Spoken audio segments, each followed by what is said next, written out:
Irving using the Drummond screen. Oh, Irving!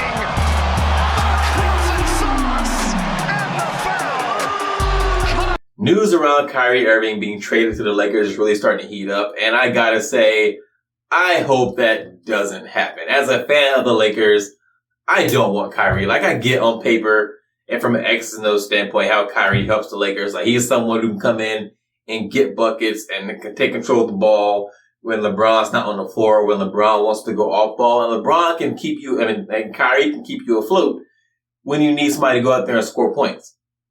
But that's pretty much all Kyrie does is get buckets. He doesn't really involve other people in the offense. He doesn't make the players around him better. He's not good on defense. But all of those things aren't why I don't want Kyrie on the Lakers. Why I don't want Kyrie on the Lakers is he's just unreliable. You don't know when that guy is going to show up for work. Say what you want about Westbrook.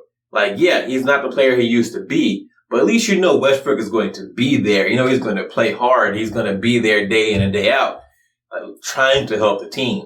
Kyrie might show up, but there's a good chance that he won't. Like, you can't depend on a player like that. It wouldn't be smart to depend on a player like that. Yeah, you can trade for Kyrie and maybe everything goes great and he's invested in the team and he plays all the games he's supposed to play. And that's not even counting or considering his injury history, which the guy misses a ton of games just for injury. But let's say he's healthy and he shows up for all the games and he plays. That's a big if, given his recent history. Like, that's a huge if. The guy has proven himself to not be reliable when it comes to showing up for work and playing basketball.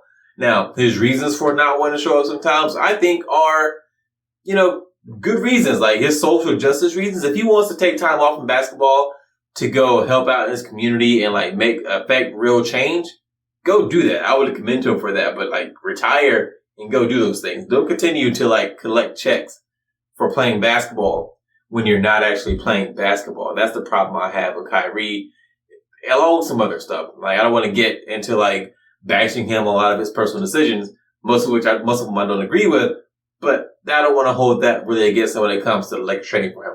What I hold against him is the guy's just not reliable. You don't know if he's going to show up.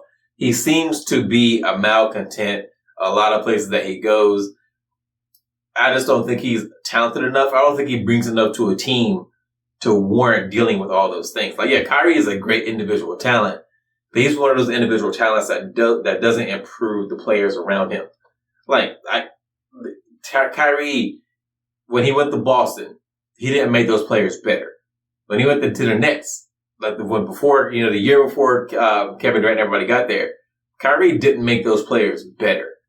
He's just not that kind of player, and that's fine. He's a player that, in the right situations, can really fill an important role and make your team better.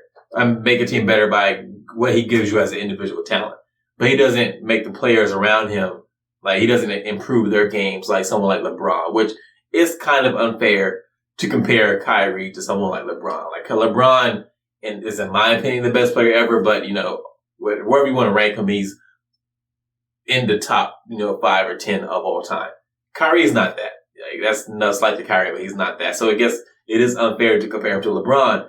But I think you get what I mean when I say he doesn't improve the players around him, but he does fill a very important role in the right situation. And he can fill that role in the Lakers. I just don't think you can depend on him to show up and do it.